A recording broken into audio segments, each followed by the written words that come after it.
Today we're going to be talking about Reconstruction, which was that rebuilding period right after the Civil War, which lasted from around 1865 until 1877. We say 1877 because that's when the North really let the South regain most of the freedoms that they had lost after the Civil War. And you can see that for a while, the South was placed under military control from the North. And you can see all those military district zones on the first slide here. Virginia with its own district zone. North Carolina, South Carolina were grouped together. You can see that Tennessee, they were never actually in a district because they followed all the laws right away. What the North wanted was for the southern states to ratify the 13th, 14th, and 15th Amendments to the Constitution. And once they did those, giving blacks their rights that the Constitution now gave, then they could become their own states again. But until then, they had to remain in military districts. Looking at the next slide, we can see Abraham Lincoln's plan. Now, there's something weird about this. Lincoln's Reconstruction Plan was made in 1863. Now, the Civil War didn't end until 1865. But here's the explanation for that. The last thing Lincoln wanted was for this war to end, and then for someone to ask him, well, what now? And for Lincoln not to have a response. He wanted to make sure he was prepared for that day when eventually, inevitably, the Civil War had to end, and hopefully he'd be on the winning end. So his original plan was he didn't want to poke a caged tiger, a caged lion, however the saying goes, with a stick. The country was already torn apart. There was a lot of bad blood between North and South. He didn't want to make things any worse than they already were. He figured if the North won the war, if the Union won, then he would take it kind of easy on the Confederates, slowly bring them back into the country and make them loyal citizens again.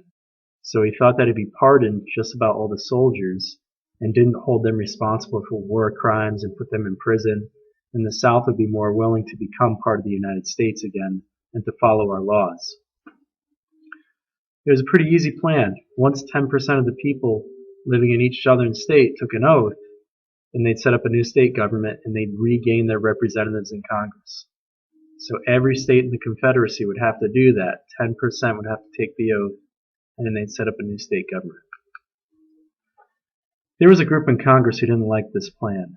They were mad at the Confederates for leaving the country and for causing more than 500,000 deaths, if you want to put the blame on them. So they proposed their own bill in reaction to Lincoln's 10% plan. It was called the Wade-Davis bill, and there were two guys in Congress, primarily Thaddeus Stevens and Charles Sumner, who led these radical Republicans. And we call them radical because if you look over on the political spectrum here, if you're radical, you want change. You want a lot of change and you want it quick. And they wanted to see change. They wanted to see the South punished, and they wanted to see rights given to African Americans. So under this bill, Congress would take control of Reconstruction. It would be taken out of the president's hand. And this was all when Lincoln was alive still, so Lincoln wasn't really getting along with his own party because he was a Republican as well. They wanted to see the majority, so more than 50% of a state would have to take an oath. 10% was not enough for the radical Republicans to sleep easy at night. Lincoln pocket vetoes the bill. It was toward the end of the session. He just doesn't do anything with it. The bill doesn't go through. We don't really know what would have happened next if Lincoln had lived because, unfortunately, about 5 or 6 days after the war officially ended, or after the Confederate surrender, at least, Lincoln was assassinated at Ford Theater while he was watching a play with his wife. And there's a little drawing of John Wilkes Booth doing the deed, the act, the assassination. So, in steps Lincoln's vice president, this guy Andrew Johnson. And his whole plan was, it was kind of similar to Lincoln's in some ways. He didn't really want to punish the Confederacy, but where it differed was he didn't want to do anything to help former African American slaves, which is one of the big parts of Lincoln's plan was he wanted to help former slaves. So Johnson said as long as each state withdraws their secession, says they're loyal, whether it's 10% or 20% or whatever it is, as long as I can tell they're loyal, and then they abolish slavery, that's good enough for me. The only thing is, he ignores all the needs of former slaves. He doesn't care about their citizenship. He doesn't care about voting rights. He doesn't care if they have land. He doesn't care if they have legal rights. So, of course, Congress is going to go against this plan. They refuse to admit any Southern representatives chosen under the plan. And at this point, Congress just overrules Andrew Johnson at every corner, at every step of the way.